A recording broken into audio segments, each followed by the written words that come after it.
Research इन तप्पा डोमागढ़ अचल पुलस्त्य का ऐसा आंचलिक उपन्यास है, भोजपुरी संस्कृति की अनेक उपेक्षित अनजानी परतों को खोलता है।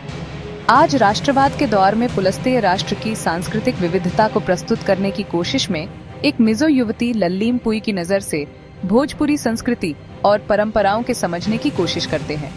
लल्लीम पुई एक रिसर्च स्कॉलर है जो भोजपुरी संस्कृति पर रिसर्च करने डोमागढ़ आई है। आइए देखते बासंतिक नवरात्रि शीर्षक पाठ।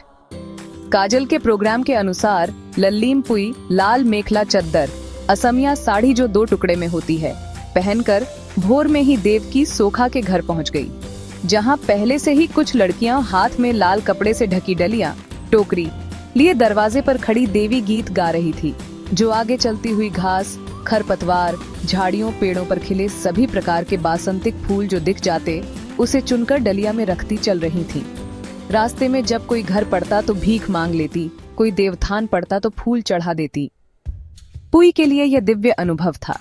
यह प्रक्रिया उसके अंतर्मन को आह्लादित कर रही थी। उसका बचपना लौट आया था। यह भूल चुकी थी कि वह एक रिसर्च स्कॉलर है।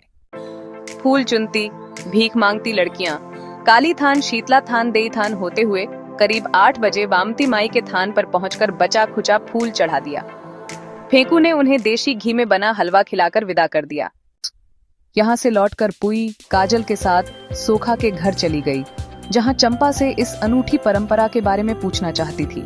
परंतु घर पहुंचने पर सोखा की तीनों बहुओं ने पीतल की थाली में पानी भरकर उनका पांव धोया, आंचल से पोंछने के बाद जलपान कराया।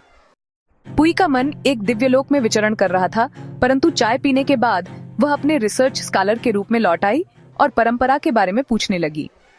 जवाब में रंजना बोली, दीदी, आज से शीतला माई की नवरात्रि शुरू है। यह 9 दिन का त्योहार होता है, लेकिन तिथियों के गड़बड़ होने से कभी कभी 7-8 दिन का भी हो जाता है। इन दिनों कुंवारी कन्याएं देवी माई की रूप होती हैं। घर घर भीख मांगने के बहाने आशीर्वाद देती हैं। बसंत के फूलों को चुनने के बहाने पूरा गांव घूमती है। भीख में मिला अनाज बेचकर अंतिम दिन शीतला माई की पूजा की जाती है। जहाँ तक कन्याओं का पांव पड़ जाता है, वहां तक की जमीन उपजाऊ हो जाती है, रोग दुख भाग जाते हैं। ये 7 दिन किया जाता है। 8वीं रात शीतला माई की पूजा होती है। 9वां दिन बलिदान का होता है। इस दिन सभी देवी स्थानों पर मेला लगता है। इस जानकारी को मोबाइल में रिकॉर्ड करने के बाद खाना खाकर वापस अपने कमरे में लौट आई। थकान महसूस होने कारण बिस्तर पर लेटकर फेसबुक देखने लगी।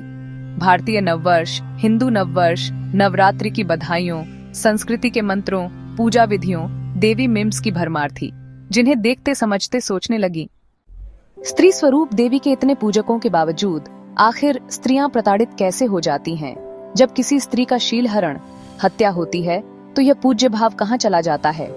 स्त्रियों अंदर की वह शक्ति कहाँ लुप्त हो जाती है जो प्रताड़ना, अत्याचार के लिए अभिशप्त है?